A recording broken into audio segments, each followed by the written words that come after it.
अस्सलाम वालेकुम जी। सदीकुल फ़ारूक साहब का इंतकाल हो गया। बहुत मुख़लिस सियासी कारकुन थे, नून लीग से उनका ताल्लुक़ था। और परवेज़ मुशर्रफ का जो दौर था बहुत मसाइब का, उसमें सारी की सारी पार्टी जो है वो भाग के ज़ाहिर है चौधरी ख़ानदान के पास चली गई थी। जो चंद लोग दीवाने थे, ख्वाजा साद रफ़ीक हो गया या परवेज़ रशीद हो गए या तमीना दौलताना हो गईं, उस ज़माने में राना सनाउल्लाह हो गए, इस तरह के लोग थे। सदीकुल फ़ारूक, ये भी ज़ाहिर है कि उस तरह इन्होंने बड़ा मसाइब और बड़े इन्होंने तकलीफ़ें सहीं। उसके बाद 2008 से 2018 तक पंजाब में 10 साल नून लीग की हुकूमत रही। अब भी ज़ाहिर है कि यही बैठे हैं। लेकिन उन 10 सालों में भी सदीकुल फ़ारूक जो है उनको निशाने इबरत बना दिया गया, और वो बेचारा, उसका कसूर ही कोई नहीं था गरीब का। इंतहाई मुखलिस कारकुन था वो नवाज़ शरीफ के साथ। उसको बड़ी दावत थी चौधरी ख़ानदान में, बहुत आराम से वो जा भी सकता था, पैसा भी बना सकता था, महफूज भी रह सकता था, सारी चॉइसेस थी उसके पास। लेकिन उसने बेचारे ने वो खलूस में मारा गया, और उसकी जो जुर्म था वो ये था कि ये ख़ानदान का जो आपस का बाहमी रकाबत है, हसद है, जलन है, उसके लिए एक सही लफ्ज़ है शरीका। अच्छा, अब शरीका एक ऐसी चीज़ है, ये पंजाबी का लफ्ज़ है शरीका, इसका मुझे उर्दू मुतबादिल नहीं मिलता ना, और इंग्लिश में मिलता है। इसका मतलब होता है कि ख़ानदानों में जो बाहमी रकाबत और हसद होता है ना, उसकी मिलती जुलती चीज़ कोई समझ लें, ये होता है शरीका। कि फ़लाँ कज़न जो है मेरा वो वहाँ पहुँच गया, ये क्यों पहुँचा, इसको मैं कैसे मारूँ, खुद कैसे आगे निकलूँ, इस मुकाबलाबाजी, ये भी शरीका है ना। तो जब ख़ानदान के ख़ानदान सियासत में आ जाएँ, इक़्तिदार में आ जाएँ, या कोई कारोबार भी सँभाल लें बाय द वे, तो ये शरीका जहाँ पे हो वहाँ पे फिर हिसाब मुलाज़िम वकली बन जाता है। वो फैक्ट्री चलाएँ या वो कोई कारोबार करें या कोई सियासत करें, वो जो बेचारे नीचे वो उनकी फिर गिरोहबंदी होने लग जाती है कि अच्छा ये शरीका है जो साथ भी चल रहा है, तो ये उसके ज़्यादा नज़दीक है, ये मेरे ज़्यादा नज़दीक है, ये नाम तो ले रहा है नवाज़ शरीफ का, लेकिन असल में ये किस ग्रुप से ताल्लुक़ रखता है। तो वो जो बाहमी रकाबत और हसद का नतीजा निकलता है, वो बेचारे ये मुलाज़िम मारे जाते हैं। पुराने ज़माने में जो जिन लोगों ने गेम ऑफ थ्रोन्स देखा है वो भी इसको एडमायर अप्रिशिएट कर लेंगे, अदरवाइज़ हिस्ट्री चैनल देख लें। जब पुराने ज़माने में जब नवाब और होते थे और वो ख़ानदानों की हुकूमत होती थी, ज़ाहिर है, तो वो जब एक दूसरे से रकाबत और हसद और शरीकेबाज़ी में जब यानी एक दूसरे से उन्होंने डिस्प्लेज़र शो करना होता था या हिसाब चुकता करने होते थे, तो एक दूसरे के गुलामों को मार दिया करते थे, एक दूसरे के मुलाज़िमों को मार दिया करते थे, एक दूसरे के जो यानी ये फ़लाँ कज़न है, इसने फ़लाँ वक़्त में मेरे साथ ये ज़्यादती की थी, मुझे गुस्सा है, तो मैं अब इसका गुलाम वफ़ादार मार दूँगा। और जब वो उनकी सुलह होती थी, तो इस तरह के बेचारे जो बीच में मरने वाले होते थे, ये किसी खाते में नहीं होते थे। या ये होता था कि अच्छा ठीक है, मैंने तुम्हारे 4 मार दिए, तुम मेरा फ़लाँ वफ़ादार है, तुम उसको मार के बराबर कर लो, और दोस्त बन जाते हैं। तो ये है वो सारा का सारा जिसका शिकार सदीकुल फ़ारूक हुआ। लेकिन ये जो ट्रेजेडी है, क्या ये सिर्फ सदीकुल फ़ारूक के साथ है? नहीं, ये हर सियासी जमात में आपको मिलेगी। पीपल्स पार्टी के साथ भी ये बहुत बुरा हुआ, जिन लोगों ने बहुत कुर्बानियाँ दी ज़िया-उल-हक के ज़माने में, कुछ मुर्तज़ा भुट्टो के साथ लेबल होके वो मारे गए, कुछ बीबी के साथ चले, उनको मुर्तज़ा भुट्टो ने नहीं रहने दिया। फिर बाद में भी आसिफ अली ज़रदारी साहब ने फिर अपनी एक पार्टी बना ली, तो उन्होंने फिर नाहिद खान वगैरह को एक निशान इबरत बना के रख दिया। बिलावल अगर कल को पीपल्स पार्टी संभालेंगे, वो ज़रदारी साहब के जो लोग आज साथ आपको दिखाई देते हैं, ये उनको किस्सा माज़ी बना देंगे। तो ये होता है। अच्छा, इसमें अब सीखने की क्या चीज़ है? वो पीटीआई को सीखना है, जो आज उस दौर से गुज़र रही है, जैसे पहले पीपल्स पार्टी गुज़री और बाद में नून लीग गुज़री। इस वक़्त पीटीआई गुज़र रही है ना, तो अब ये पीटीआई के लोगों को देखना है और समझना है कि इब्रत हासिल करें सदीकुल फ़ारूक का हाल देख के। इब्रत हासिल करें उस शमीम खान कौन है? शमीम खान पीपल्स पार्टी के दौर में 70s की बात है कि वो पंजाब असेंबली में डिप्टी स्पीकर होते थे। शमीम खान, फैसलाबाद से उनका ताल्लुक था। इंतहाई दयानतदार आदमी, इंतहाई मुखलिस सियासी कारकुन, पैसा करप्शन से बहुत दूर, और ज़िया-उल-हक का सारा ज़माना उसने बरतानिया में सियासी पनाह लेके वहाँ गुजारा। और जब बीबी की गवर्नमेंट आई 88 में, तो वो वापस आ गए शमीम खान। रक्शे पे ही घूमा है आखिरी उम्र तक, यानी गाड़ी का सवाल ही पैदा नहीं होता। नजरियाती कारकुन था, रक्शे में बेचारा घूमता रहा, वहीं रास्तों में खाक हो गया। किसी ने उसको पलट के देखा नहीं, पूछा नहीं, उसकी जद्दोजहद, उसकी कुर्बानी, उसकी ज़िंदगी, उसका ख़ानदान, सब कुछ तबाह हो गया। वो बरतानिया में एक नज़रिए के लिए बेचारा रहा। उसको ये इसका असूल शमीम खान का मैं बताता चलूँ, इस तरह के लोग आपको ढूंढे से नहीं मिलते आज। उस ज़माने में पाबंदी नहीं थी पाकिस्तान में कि आप दोहरी शरीयत के साथ इलेक्शन लड़ सकें, और 8 साल चूंकि बरतानिया में सियासी पनाह लेकर रहा था, तो 5 साल के बाद ही उसको हुकूमत ने ऑफर कर दिया था कि आप पासपोर्ट ले लें हमारा, बरतानिया का।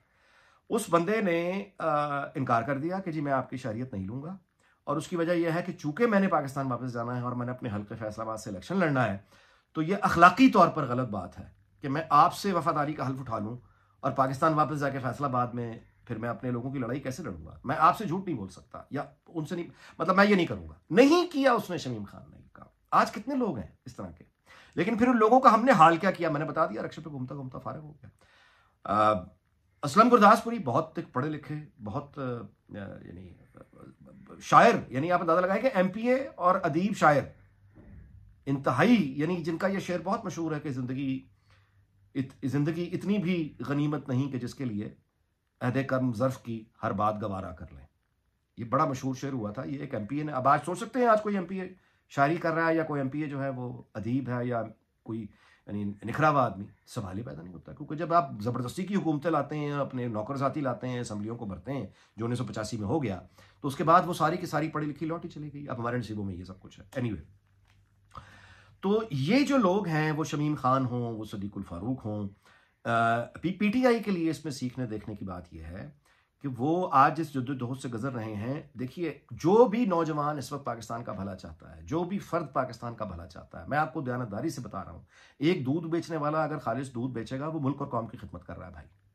एक डॉक्टर अगर अपना काम ठीक तरह से कर रहा है, वो कौम की खिदमत ही कर रहा है। एक स्टूडेंट जब पढ़ लिख के अपना कैरियर बनाता है, दुनिया में नाम रोशन करता है, तो उसके साथ पाकिस्तान का नाम ऑटोमेटिकली रोशन हो जाता है।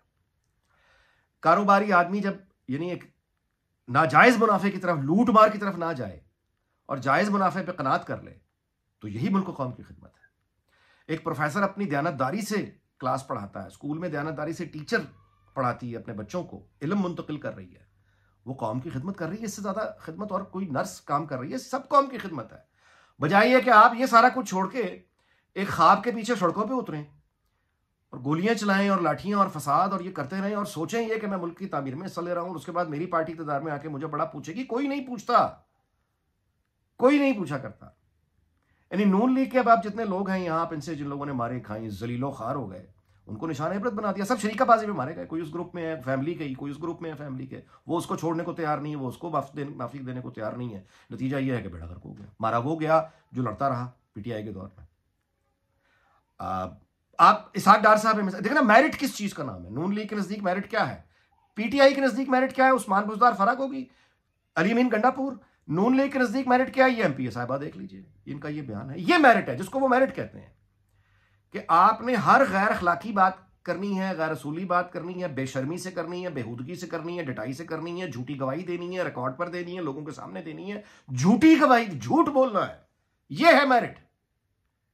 और दूसरा मेरिट वो है कि फिर आप रिश्तेदार हो, जो बिलाल यासीन है या इसहाक डार साहब हैं। अब इसहाक डार, यानी आप अंदाजा लगाइए कि 22 महीने की सारी हुकूमत में मिफ्ताह इस्माइल अच्छा खासा चला रहा था, नया चेहरा था, लोग उसको पसंद कर रहे थे, वेलकम हो रहा था कि शुक्र है कोई नई ताजी हवा, नून लीग, चलो एक नया चेहरा कोई तो आए। नहीं बर्दाश्त हो सका, नहीं बर्दाश्त हो सका। डार साहब नहीं आना था, डार साहब ही आए, ठुटे मार के उसको बाहर निकाल दिया, खुद आके बैठ गया और फिर वो जलवे दिखाए, वो जलवे दिखाए।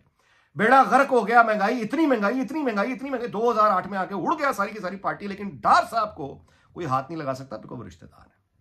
ये होता है मेरिट, ये मेरिट है। बिलाल यासीन साहब देख लीजिए, मेरिट है, वो रिश्तेदार हैं, वो मुशर्रफ के जमाने में भी गायब रहे। जो मतलब कुछ काम करे ना करे, बहरहाल वो कहेंगे कि कुर्बानी है, उनको सुलह लाजमी मिलेगा। क्यों मिलेगा? क्योंकि रिश्तेदार है। अभी आप देख लीजिए, उनको वजारत खारजा डार साहब को दी हुई है।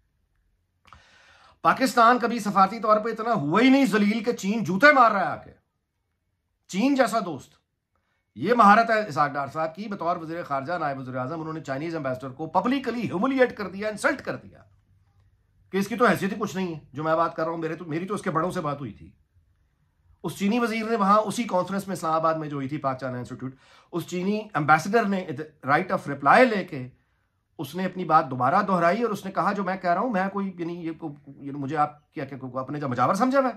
यानी वो चीन की कम्युनिस्ट पार्टी, उस हुकूमत का हिस्सा है, वो पीएमएलएन नहीं था कि आप इसके लोगों को जूते मारें और वो लोगों के सामने झूठी गवाहियां फिर भी दे रहे हैं।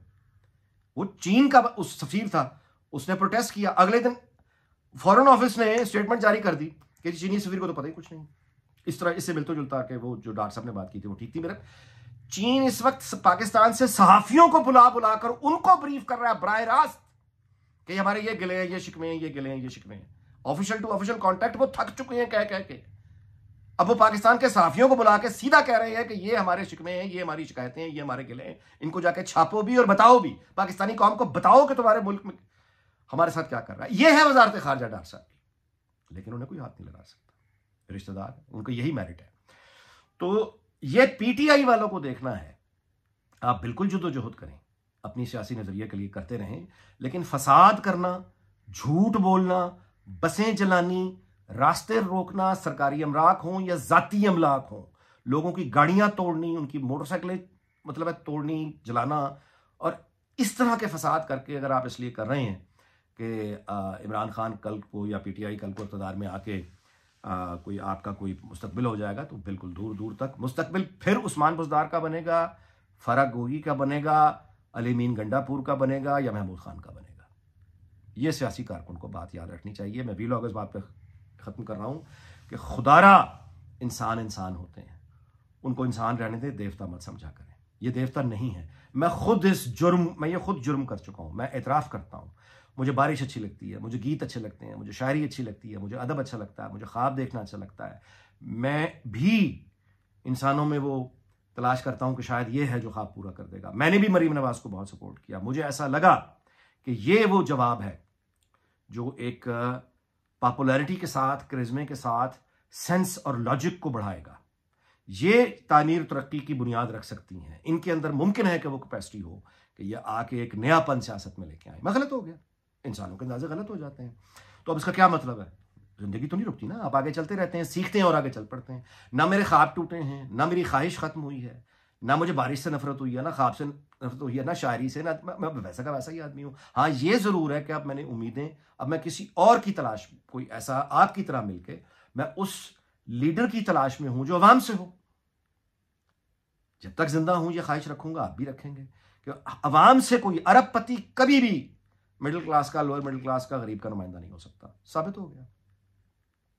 तो अब ऐसा कोई मिडिल क्लास लीडरशिप आगे आए, उसकी जद्दोजहद आप भी करें, मैं भी करूं, या जिस सियासी जमात को भी आप सपोर्ट करते हैं करते रहिए, लेकिन अपनी जिंदगी, कारोबार इन लोगों के लिए जाया करना, यह खुदकुशी करना है। ना जिंदगी ऐसी जद्दोजहद की कोई इज्जत, ना मरने के बाद कोई इज्जत। अल्लाह माफ करे, अल्लाह माफ करे। इस दुआ के साथ अल्लाह ताला पाकिस्तान को शाद और आबाद रखे। आपसे इजाजत चाहता हूं, अगले व्लॉग में मुलाकात होगी। अपना बहुत ख्याल रखिएगा। अल्लाह हाफ़िज़।